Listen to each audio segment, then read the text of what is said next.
And welcome back to our program. You know, there's a real dichotomy, a difference between what's happening on the national level with the Republican Party and what's happening at the state level. A very healthy activity on a number of states. I think there's only 19 Democratic governors. The rest are all Republican. So the GOP needs to be doing, seems to be doing very well when it comes to state level races, but they just can't win the big one. And over a long period of time, the votes show that there's some problems that many Republicans just don't want to address. Why it came to a head is I live in Baton Rouge, Louisiana, right in the center of Republican territory, a red state, diehard red state.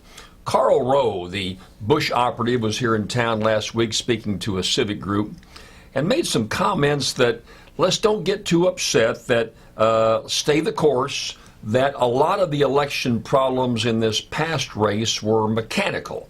We just didn't get the vote out as much. The turnout wasn't as heavy. Obama did a masterful job of organizing. His people are on the streets more, and that we don't really have a major problem. The candidate ourselves was a hard sell. We've got to update our campaign technology, stay on message, and that's going to win the election for us. And I think that's putting your heads into the sand. And let me tell you where I come from now. I'm more of a libertarian. I don't like what's happening up in Washington, D.C. with the National Democrats or the Democrats and the Republicans, the Republic don'ts. I don't like either one of you. You can put them both in a sack and shake them up. And we saw this with that fiscal cliff vote, and we're going to see it with the vote on raising the debt ceiling. You put them both in a sack and shake them up, stick your hand in there. It wouldn't matter who you pulled out, because when they vote on these fiscal matters, it's pretty much all the same. So, and I know the Republicans are ballyhooing the fact, well, we've got to control the Congress, but if you add up all the votes that took place in congressional races, the Democrats outpolled the Republicans by over 1 million votes. So there is some indicative problems that go back a long, long way. You got to go back to 1988 to find a Republican candidate president who garnered more than half of the national vote. In 5 of the past 6 elections, Democrats have outpolled Republicans. And then you look at it and break down all the various demographic groups. Republicans do very well with a seating group, a group that's reducing, old white guys like me. They don't do well, obviously, with African Americans, with Latinos. They don't do well with Asians. Don't do well with women across the board, particularly unmarried women. They don't do well with young people. And so when they say, well, this is a mechanical problem, I don't think they're really being realistic. Democrats are making a very effective argument, I think, that Republicans are the party of no.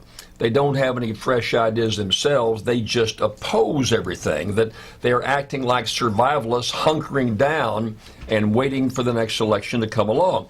And in this no attitude, the image of the party is one to alienate the middle class, the shrill voices on the right. The folks that want to build fences and lock up and keep their guns right there and say, don't come near me. And I can kind of understand that mentality to some degree. But it's a turnoff to middle America, metropolitan areas. Republicans have not done well in metropolitan areas. What's specifically troubling, I would think, to the Republican operatives is what's happening out west. West used to be strong Republican country.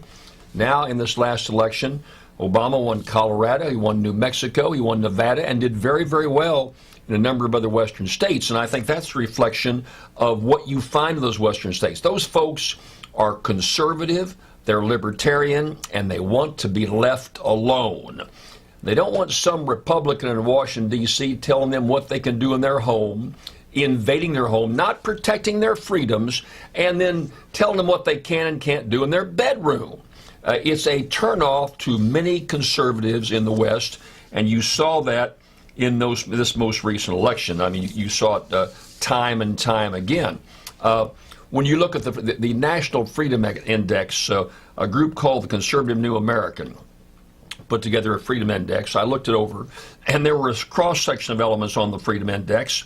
They talked about limited government, privacy. They talked about freedom, giving you freedom, not being invaded by government. The Senate average in the Republican Party was a pathetic 47%. So a lot of people feel who would lean towards the Republican Party. Republicans are just as big a government activists as the Democrats. They're not there protecting their individual freedoms, and they're trying to meddle in their personal lives.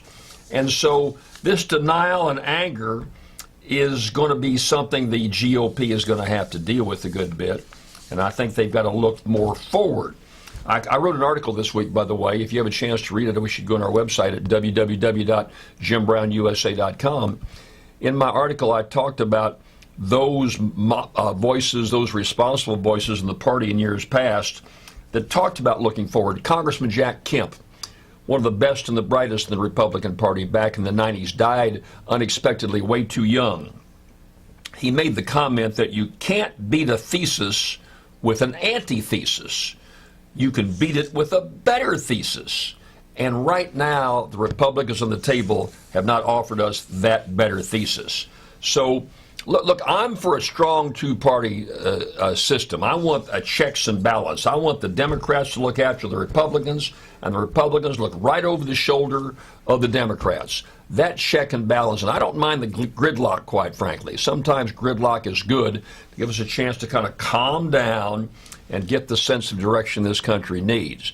So we need two strong parties in this country, but when you look at the recent history over the last 25 years, the Republicans have got to do a lot more than just branding, lots more than just the mechanics, lots more than just getting out the vote.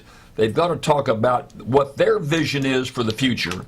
And until they do, when it comes to national elections, they're still going to be a minority party. Hey, right back after this message.